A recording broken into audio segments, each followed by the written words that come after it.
Welcome back, students, to Part 89 of our masterclass. I'm your lead instructor, Harshal. In Part 88, we tackled the complex surgical partitions of the GI tract, but today we're shifting gears. We're jumping right into the intricate medical DRG grouping logic, specifically focusing on major diagnostic category 07. That encompasses diseases and disorders of the hepatobiliary system and pancreas. We're going to explore the high-acuity world of acute and end-stage liver disease, pancreatic inflammation, and biliary tree disorders. But before we unlock these advanced concepts, I have a quick favor to ask. If you are enjoying this lesson, please like, share, and subscribe to this channel, and share it with friends for this free course on Decode Healthcare with Harshal. All right, let's look at today's agenda. This is basically our syllabus to bridge the gap between abstract documentation rules and tangible hospital reimbursement outcomes. We'll unlock the IPDRG architecture, examine the power of CCs and MCCs, cover defending your clinical validation with CDI queries, master complex coding rules, and wrap up with a real-world pancreatobiliary carcinoma case study. Section 1. Unlocking MSDRG architecture. Let's lay the foundation. To master MDC 07, or any category really, you've got to understand the logic engine humming beneath the surface. The principal diagnosis, or PDEX, is defined as the condition established after study to be chiefly responsible for occasioning the admission. That after-study part is absolutely crucial. The PDEX is the core of the MSDRG engine because it single-handedly determines the major diagnostic category. If a patient comes in for severe abdominal pain, but after tests the diagnosis is confirmed as acute pancreatitis, your PDEX is acute pancreatitis.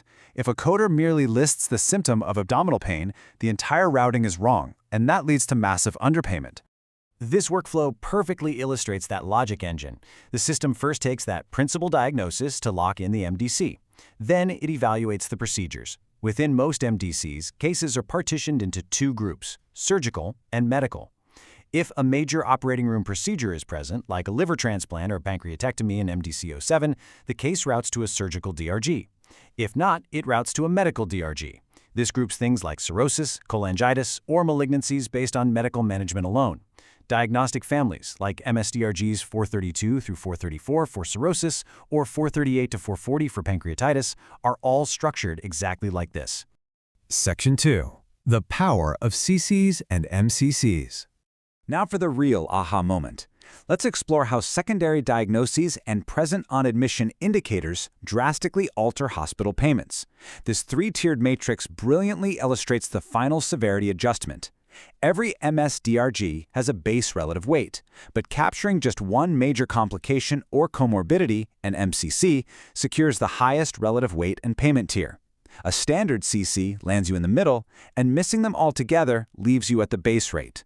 For complex liver and pancreas patients, capturing conditions like spontaneous bacterial peritonitis, severe protein-calorie malnutrition, or hepatic encephalopathy as an MCC is literally a game-changer for hospital reimbursement. The crucial point here is exactly how documentation translates to these tiers. Just look at this comparison. If a physician only writes chest pain, instead of linking it to an acute anterior wall MI, the hospital loses out. Or, specific to MDC 07, if they write liver failure instead of explicitly documenting hepatic encephalopathy, the facility faces incorrect DRG assignment. This isn't just about revenue loss, folks, it's a massive compliance risk, because the coded record fails to reflect the true clinical acuity of that patient's stay. But here's the catch, and it's a big one. Notice how a secondary diagnosis like an acute deep vein thrombosis is classified as an MCC. However, because it was flagged with an N for not present on admission, it becomes a hospital-acquired condition, or HAC. So instead of triggering a payment increase, that DVT triggers a quality review and a bundled payment penalty. You absolutely must capture POI indicators accurately. Section 3. Defending with CDI queries. To prevent those payment penalties and mount a defense against payer clinical validation denials, coders have to wield the weapon of clinical documentation improvement, or CDI, queries. You should launch a query anytime you see these specific documentation gaps. Is the diagnosis ambiguous, like is it just pancreatitis or is it acute necrotizing pancreatitis? Is the severity missing? Or is the cause and effect unclear, say a patient with diabetes and chronic kidney disease where the provider hasn't explicitly linked them? These triggers are your roadmap for when to pause and ask the physician for clarification. Remember, to maintain audit compliance, your queries must strictly follow AHEMA and ACDIS guidelines. They have to be clear, concise, and absolutely non-leading. You must provide all the relevant clinical indicators, like lab values or imaging results, without ever prompting the provider toward a specific, high-paying code. You're asking for clinical truth, not a reimbursement favor. Always provide the facts without leading the witness. Section 4. Mastering Complex Coding Rules. Let's move to specific chapter rules that frequently trigger audits. Mastering these will truly set you apart as an elite inpatient coder. We're looking at sepsis, encephalopathy, and acute kidney injury, all highly relevant to our hepatobiliary and pancreas patients. Sepsis requires a strict step-by-step sequencing logic. Step 1, the localized infection, like acute ascending cholangitis, comes first. Step 2, the specific code for severe sepsis or septic shock. And Step 3, you must finally code the resulting organ dysfunction, like acute kidney failure or hepatic failure. This sequencing logic is perfectly visualized right here. If a patient has septic shock secondary to cholecystitis, the cholecystitis is coded first, then the sepsis, then the severe sepsis with shock. A massive tip for you, do not code severe sepsis unless the provider explicitly documents and links both the infection and the specific organ dysfunction related to it. We can't just code SIRS unless it's explicitly linked to an infection anymore. It's a common trap, so watch out for it. Next up is encephalopathy, specifically hepatic encephalopathy, which we see constantly in end-stage liver disease. When validating this as a complication, look for these clinical indicators in the chart. You need to see altered mental status alongside metabolic drivers like elevated ammonia levels, hyponatremia, acidosis, or underlying infection sources. If the physician documents it, but the clinical indicators are entirely absent, you need a clinical validation query to defend against payer downgrades to simple delirium.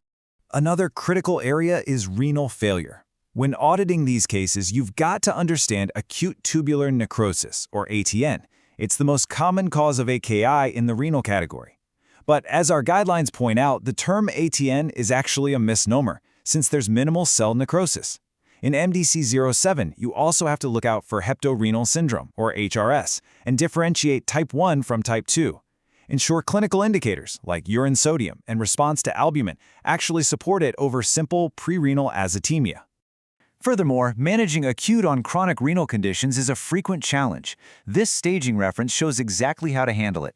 If a patient has an acute deterioration on top of existing chronic kidney disease, always sequence the acute kidney injury first, then follow it up with a specific CKD stage code ranging from stage 1 all the way to end-stage renal disease. Section 5. Pancreatobiliary carcinoma case study. To capstone this lesson on MDC-07, let's analyze a real-world case. We'll look at a complex malignancy presentation and a major related surgical procedure that frequently shifts these cases from the medical to the surgical partition. If a patient with severe pancreatic or biliary disease undergoes surgery, they might receive a Whipple procedure. This is a highly complex, multi-part surgery spanning the pancreas, bile duct, and duodenum. It's a defining procedure in MDC-07 that carries significant resource weight and pushes the patient into the highest surgical DRG tiers. In our discharge summary case, we have a 57-year-old male who presented with significant weight loss and abnormal liver function tests. Imaging revealed a large mass in the tail of the pancreas alongside multiple hypodensities in the liver. What stands out immediately here are his tumor markers. His CEA was 4.3, but his CA19-9 was extraordinarily elevated at 2050. That strongly points toward a severe biliary or pancreatic malignancy. The provider performed a CAT-guided liver biopsy, and the pathology results noted a high-grade infiltrating adenocarcinoma. Crucially, the immunohistochemical staining was CK7 and CAM 5.2 positive, but heparantigen negative. Based on this precise pathology, the final diagnosis was a metastatic pancreatobiliary carcinoma, which staging scans confirmed had already aggressively spread to the peritoneal wall and the dome of the bladder. So, as we wrap up today's deep dive into the medical DRG logic for the hepatobiliary system and pancreas, ask yourself, are your coding practices and CDI queries truly capturing the complete severity of illness for complex cases like these? Whether it's sequencing biliary sepsis, validating hepatic encephalopathy, or correctly grouping the metastatic carcinoma, precision is absolutely everything. In Part 90, we'll shift to the surgical side of NDC07 for an advanced deep dive into pancreatic, biliary, and liver procedures. Thank you for joining me for Part 89 of this masterclass. If you are enjoying this lesson, please like, share, and subscribe to this channel, and share it with friends for this free course on Decode Healthcare with Harshal. Keep studying those guidelines, and I'll see you in the next explainer.